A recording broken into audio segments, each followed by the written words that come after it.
German commanders once mocked the Americans for being mechanical soldiers, soft men hiding behind machines and trucks.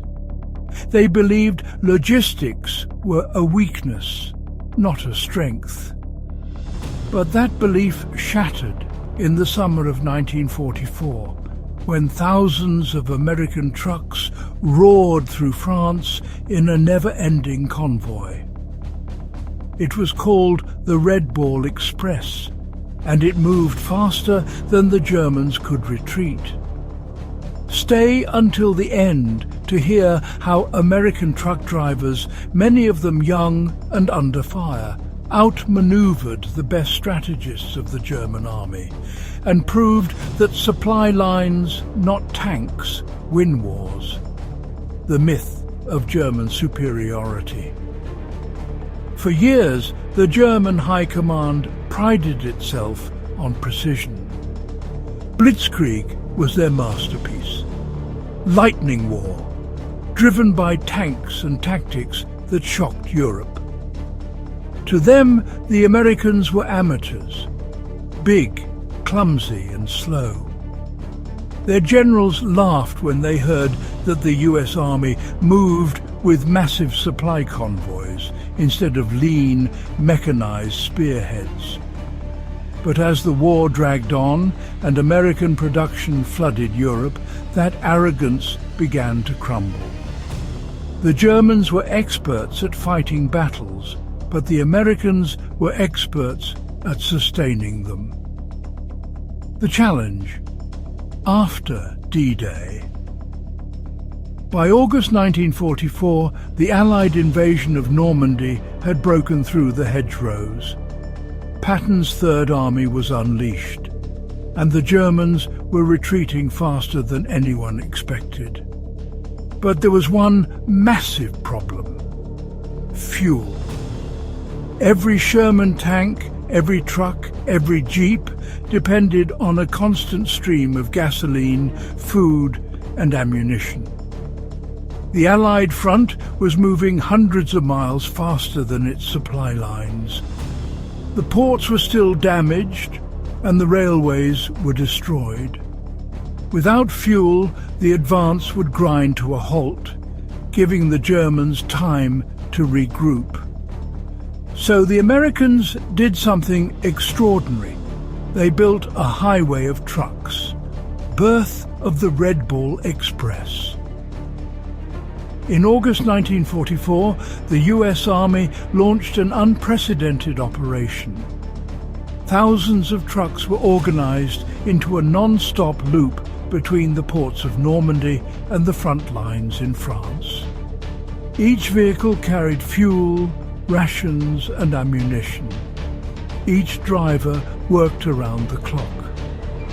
The route was marked with the Red Ball symbol, and soon it became legendary. More than 6,000 trucks, driven mostly by African-American soldiers, formed a lifeline stretching hundreds of miles. They drove day and night through mud, rain, and enemy ambushes. The motto was simple: keep 'em rolling, the human engine of war. The Red Ball Express wasn't glamorous. The drivers slept in their trucks, ate cold food, and faced constant danger from air attacks and mines. They were often exhausted, overworked, and overlooked. But their courage powered the Allied advance. Without them, Patton's tanks would have sat empty. Instead, they blazed forward, crossing France in a matter of weeks, liberating towns one after another. One driver later recalled, "We didn't have time to be afraid. The front needed gas, and we got it there." Patton's Blitz fueled by the Red Ball. General George S. Patton's reputation for speed and aggression was legendary. But even Patton admitted his advance depended entirely on the Red Ball Express.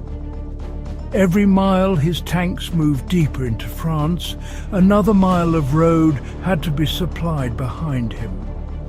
The convoys worked so efficiently that some units received fuel within hours of requesting it, an unthinkable achievement in wartime.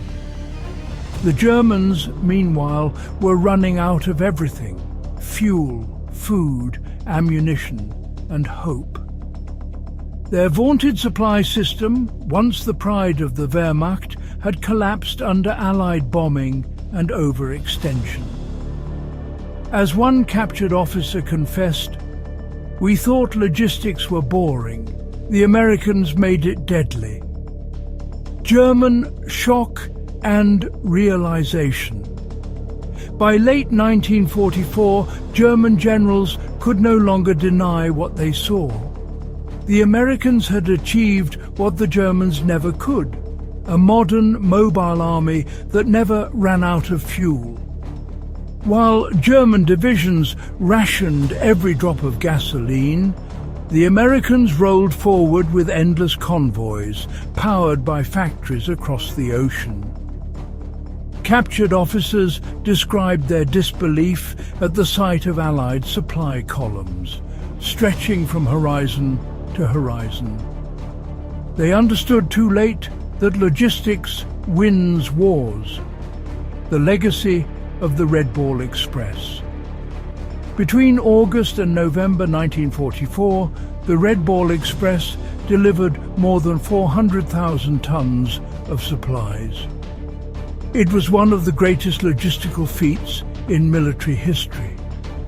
The operation ended when the Allies captured new ports and railways, but its impact never faded. The drivers who kept those trucks moving became the unsung heroes of victory in Europe. Patton once said, "My men can eat their belts, but my tanks have got to have gas." Thanks to the Red Ball Express, his tanks never stopped moving. The turning point of understanding. In the ruins of post-war Germany, many officers studied what went wrong. They found the answer in the roads of France. While the Germans believed in speed through tactics, the Americans achieved speed through supply. It was a lesson that would reshape military strategy for the rest of the century. The Red Ball Express wasn't just a convoy. It was the heartbeat of an army that refused to stop. And to the German generals who once laughed at American logistics, it became the proof that the US war machine was unstoppable. This is a true World War II story, because even the smallest details, like a truck on a dusty road, can change the outcome of history. Do you agree? Subscribe for more true World War II stories.